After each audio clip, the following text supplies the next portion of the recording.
السلام علیکم ورحمۃ اللہ وبرکاتہ۔ نحمده ونصلی علی رسولہ الکریم، اما بعد فاعوذ باللہ من الشیطان الرجیم، بسم اللہ الرحمن الرحیم۔ رب اشرح لی صدری ویسر لی امری واحلل عقدۃ من لسانی یفقهوا قولی، ربنا زدنا علما اللہم فقہنا فی الدین، آمین۔ ٹاپک ہے خدا کی معرفت۔ سب سے پہلے ٹاپک سٹارٹ کرنے سے پہلے تمام تعریفیں اللہ ہی کے لیے ہیں، جو کمال صفت سے مصنف اور جلال و جمال کی خوبیوں میں منفرد ہے۔ میں اللہ پاک کی حمد و ثنا بیان کرتی ہوں اور اس کے چہرے کے جلال و عظیم سلطنت کے لائق ہوں، جو اس کے چہرے اور عظیم سلطنت کے لائق ہو۔ میں یہ بھی گواہی دیتی ہوں کہ اللہ کے علاوہ کوئی معبود برحق نہیں، وہ اکیلا ہے اور اس کی الوہیت میں اس کا کوئی شریک نہیں، اور نہ ہی اس کی ربوبیت میں اس کا کوئی شریک ہے۔ اس کے اسماء و صفات میں بھی اس کا کوئی ہمسر نہیں۔ میں یہ بھی گواہی دیتی ہوں کہ ہمارے نبی محمد صلی اللہ علیہ وسلم اللہ کے بندے اور رسول ہیں۔ آپ صلی اللہ علیہ وسلم لوگوں میں سب سے زیادہ رب کی معرفت رکھنے والے اور اس کی قدر کو پہچاننے والے ہیں۔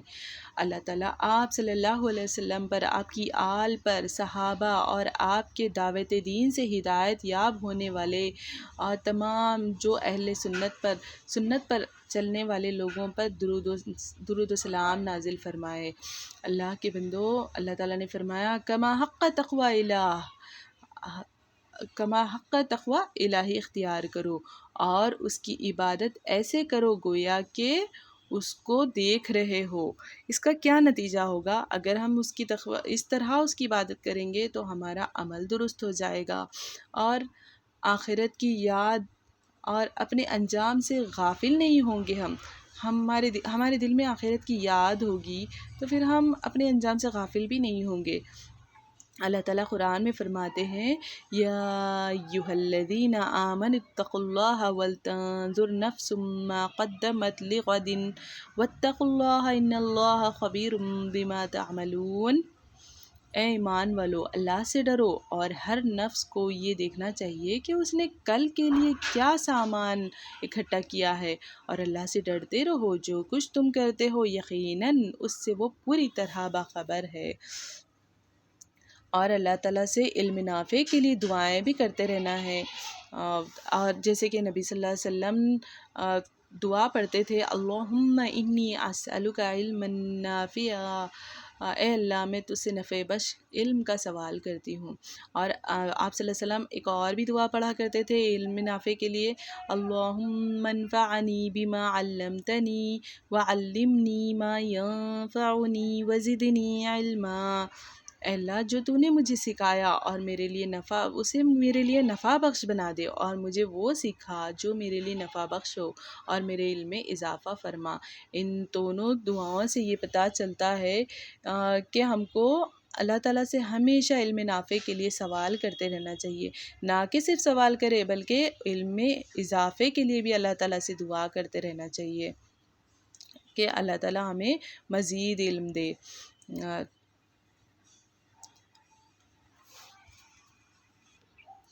اب ہم دیکھتے ہیں کہ اللہ تعالیٰ کی معرفت کیوں ضروری ہے،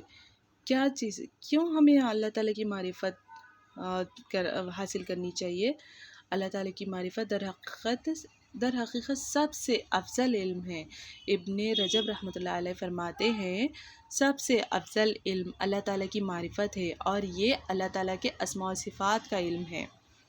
جس سے عالم کو اللہ تعالیٰ کی معرفت، خیشیت، ہیبت، تعظیم اور عظمت حاصل ہوتی ہے۔ اللہ تعالیٰ کی طرف توجہ اور اس پر توکل اور اس کی رضا اور مخلوقات کو چھوڑ کر صرف اللہ ہی کی طرف التفات کی توفیق ملتی ہے۔ ابن تیمیہ رحمۃ اللہ علیہ فرماتے ہیں، اللہ تعالیٰ کی معرفت سے مراد بنیادی طور پر دو قسم کی معرفت ہے۔ سب سے پہلی معرفت سے مراد یہ ہے کہ اللہ کی ذات کی معرفت، یعنی اللہ تعالیٰ کی ذات عظمت و اکرام اور اوصاف سے متصف ہے، جس کی دلیل اس کے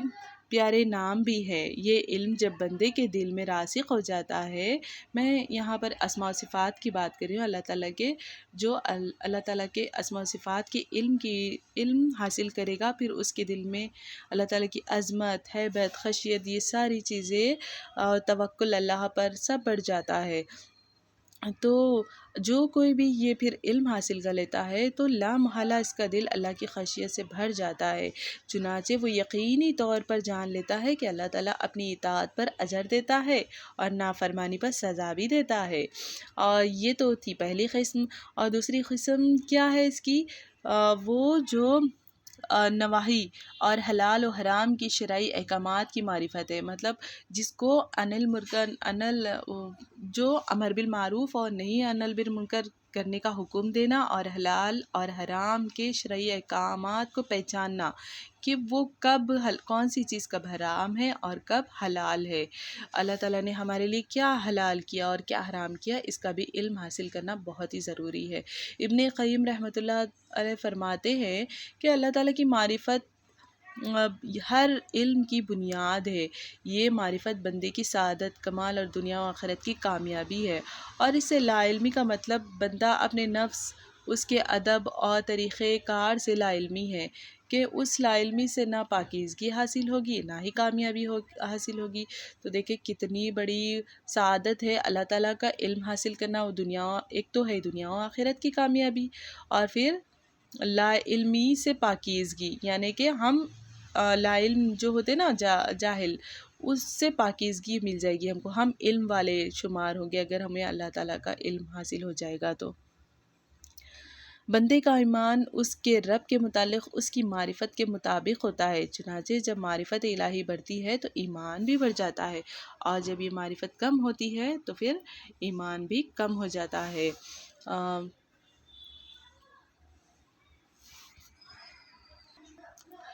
تمام علوم میں سب سے افضل علم اللہ کی معرفت ہے، یہ تو ہم نے جان لیا، اور اس کی معرفت کا حصول مطلب اس کو ہم کیسے حاصل کریں گے؟ انسان کو اللہ تعالیٰ کی تعظیم، خشیت، ہیبت حاصل تو ہوتی ہے، اور کیا کیا چیزیں اس سے ہم کو فائدہ ہوتا ہے؟ توکل، اللہ کا توکل ملتا ہوتا ہے، اللہ پر توکل بڑھ جاتا ہے، صرف اسی کی عبادت کی توفیق ملتی ہے، ایک تو ہم شرک سے بچ جاتے ہیں۔ اللہ تعالیٰ کی معرفت انسان کی سعادت، سکون اور کامیابی کا اساس بھی ہے، یعنی ہم کو ایک قسم کا سکون حاصل ہوتا ہے، اور ہر چیز میں ہمارے لیے کامیابی محسوس ہوتی ہے ہم کو۔ اللہ تعالیٰ کی معرفت سے انسان اللہ کی اطاعت کے کام کرنے لگتا ہے اور نافرمانی کے کاموں سے بچنے بھی لگتا ہے، اس لیے بہت ہی زیادہ ضروری ہے کہ ہم اللہ تعالیٰ کی معرفت حاصل کریں۔ اور اس سے ایک اور چیز بھی سب سے بڑھ کر جو ایمان میں اضافہ ہو جاتا ہے، اگر ہم پھر اگر اللہ تعالیٰ کی معرفت جس کو نہیں ہوگی، پھر وہ اس کی ایمان میں کمی بھی ہو جاتی ہے، تو انسان دنیا و آخرت میں بہت ہی زیادہ الرٹ ہو کر جیتا ہے، کہ وہ دنیا اور آخرت کے بارے میں سوچنے لگتا ہے کہ وہ جو بھی کرے گا تو پھر اس کی دنیا اور آخرت پر اس کا کیا اثر ہوگا۔ اللہ تعالیٰ کی معرفت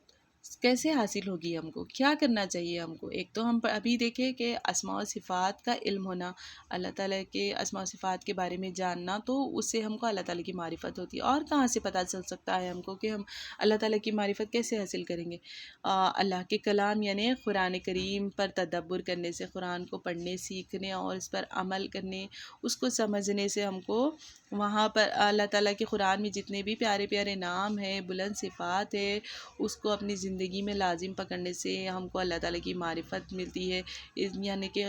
صفات پر غور و فکر کرنا، اور صفات اللہ تعالیٰ کے ناموں کے معنی جاننا، اس کا اثر، جو جتنی بھی چیزیں ہیں نا اس پر غور و فکر کرنا ہر چیز پر، اور کثرت سے اللہ تعالیٰ کی عبادت کریں گے تب بھی اللہ تعالیٰ کی معرفت حاصل ہوتی ہے، اور فتنہ الحاد کا شکار ہونے سے بچ جاتے ہیں ہم۔ اور آج کل کے حالات تو ایسے ہو گئے کہ جس کی بڑی وجہ تو توحید کی لا علمی ہے، تو ہم کو پھر اس پر بھی خیال رکھنا ہے کہ اپنے جو نوجوان ابھی لڑکے لڑکیاں ہیں ان کو بھی دین کی طرف لائے، ان کو بھی توحید کے علم سے آراستہ کرائے، توحید کا علم کیا ہے ان کو یہ بتائے، اور ان کو بھی اللہ تعالیٰ کی معرفت کروائے، اور قرآن کے علم سے جوڑ کر رکھے۔ اگر ہم ایسا نہیں کریں گے تو پھر یہ خطرہ کیا ہوگا اس میں خطرہ یہ ہے کہ ہماری جو جنریشن ہے آنے والی وہ پھر کفر کی طرف جا سکتی ہے۔ تو اللہ تعالیٰ ہم سب کو اس سے بچائے اور ہمارے ساتھ ساتھ ہماری اولادوں کو بھی ان تمام چیزوں سے، شرک کفر سے بچائے اور اپنی معرفت عطا کرے۔ اور اللہ تعالیٰ کی معرفت ہم کیسے حاصل کر سکتے ہیں، یہ بھی دیکھیں گے ہم۔ اللہ کے احکامات کا علم حاصل کر کے بھی ہم اللہ تعالیٰ کی معرفت حاصل کر سکتے ہیں، یعنی اللہ کے حدود کو جاننا، اللہ کے حلال و حرام کے بارے میں شریعت نے کیا احکام دیے اس کے علم کو جاننا، اور یہ حقیقتاً اللہ کی معرفت کی وجہ سے ہی حاصل ہوتا ہے۔ چنانچہ اس کے حصول کے بعد بندہ چاہتا ہے کہ وہ اپنے رب کو راضی کرے۔ جب ہم کو یہ تمام چیزیں مل جاتی ہے، ساری چیزوں کے بارے میں ہم علم حاصل کر لیتے ہیں، تو بندے کا ایک ہی مقصد ہوتا ہے کہ وہ صرف اپنے رب کو راضی کرے اور صرف اپنے رب کی اطاعت کرے اور صرف اسی کے احکامات کی پیروی کرے۔ اگر دلوں کو اللہ کی معرفت اور تعظیم حاصل نہ ہو تو پھر وہ بگڑ جاتے ہیں اور ان پر زنگ چڑھ جاتا ہے۔ جس دل کو اللہ کی معرفت حاصل نہیں ہوتی وہ پھر کسی چیز کی خواہش نہیں کرے گا۔ پھر جب بندہ مادی زندگی میں ڈوب جاتا ہے، یعنی دنیا کی زندگی میں ڈوب جاتا ہے اور اس کا دل اللہ کی معرفت سے دور ہو جاتا ہے، تو بلا شبہ وہ غم و غصے میں مبتلا ہو جاتا ہے اور توفیق سے دور ہو جاتا ہے، ہدایت بھی نہیں ملتی اس کو، بلکہ زندگی کی لذت سے محروم ہو جاتا ہے۔ ہم سمجھتے ہیں دنیا میں عیش و عشرت کر لینا، بس مال کمانا، مال کو اڑانا، یہاں وہاں خرچ کرنا، گھومنا پھرنا، یہی دنیا کی لذت ہے۔ نہیں دوستوں، یہ دنیا کی لذت نہیں ہے۔ اللہ کی معرفت حاصل کریں گے، وہاں جب ہم اس کو جانیں گے، اس کو پہچانیں گے، اللہ تعالیٰ کے احکامات کو جانیں گے، اس کے حدود کو جانیں گے، اس کی اللہ تعالیٰ کے بتائے ہوئی شریعت پہچانیں گے، تبھی ہم کو دنیا میں لذت ملے گی، دنیا کی زندگی میں تبھی لذت حاصل ہوگی، اور ہم پھر غصے اور ڈپریشن کا شکار بھی نہیں ہوتے۔ ہم غصے میں انسان جو غصے اور ڈپریشن کا شکار ہو جاتا ہے نا، اس سے بھی ہم بچ سکتے ہیں۔ تو انشاءاللہ ہم کوشش کریں گے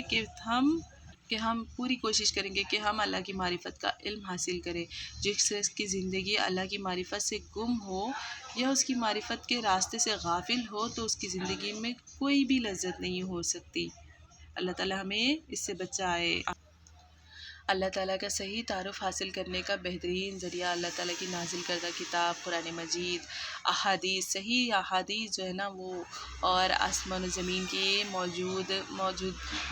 یعنی کہ اللہ تعالیٰ کی نشانیوں پر غور و فکر کرنا ہے، آسمان پر غور و فکر کرنا ہے، آسمان کی نشانیوں پر، زمین میں موجود تمام جتنی بھی نشانیاں ہیں اللہ تعالیٰ کی، ان سب پر اگر ہم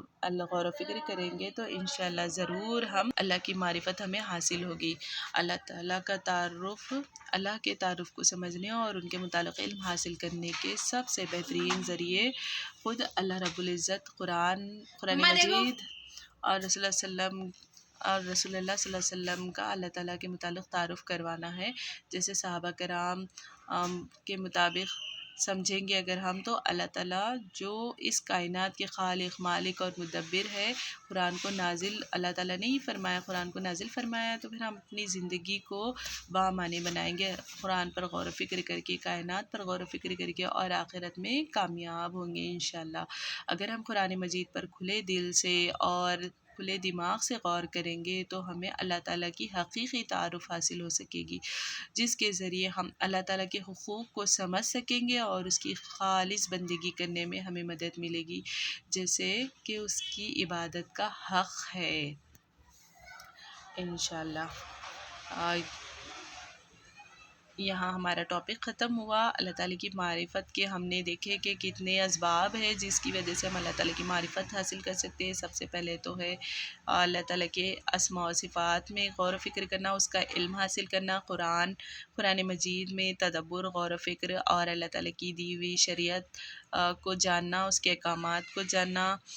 یہ تمام چیزیں اسی میں آ جاتی ہے، اور اللہ کے حدود کی پابندی کرنا، کہاں اللہ کی حدود ہے، کہاں حرام ہے، کہاں حلال ہے، ان سب کا علم حاصل کرنا، اس کو جاننا اور اپنی زندگی میں اپنے عملوں میں لانا، یہ ساری چیزیں اللہ کی اللہ کی معرفت کا ذریعہ ہے۔ جب یہ اللہ کی معرفت ہمیں مل جائے گی تو ہم صرف اللہ ہی کے ہو کر رہ جائیں گے، اللہ کی بندگی کریں گے، اللہ پر ہی ایمان رکھیں گے، ہمارا دل بھٹکے گا نہیں، بس ہم اللہ کی رضا چاہیں گے، اور پھر ہم انشاءاللہ پھر ہم سے اللہ تعالیٰ قبول کریں گے، ہم جو بھی ہماری کوشش ہے اللہ تعالیٰ پھر انشاءاللہ ہم سے قبول کر لیں گے۔ آمین۔ سبحانک اللہم و بحمدک نشہد ان لا الہ الا انت نستغفرک و نتوب الیک۔ السلام علیکم ورحمۃ اللہ وبرکاتہ۔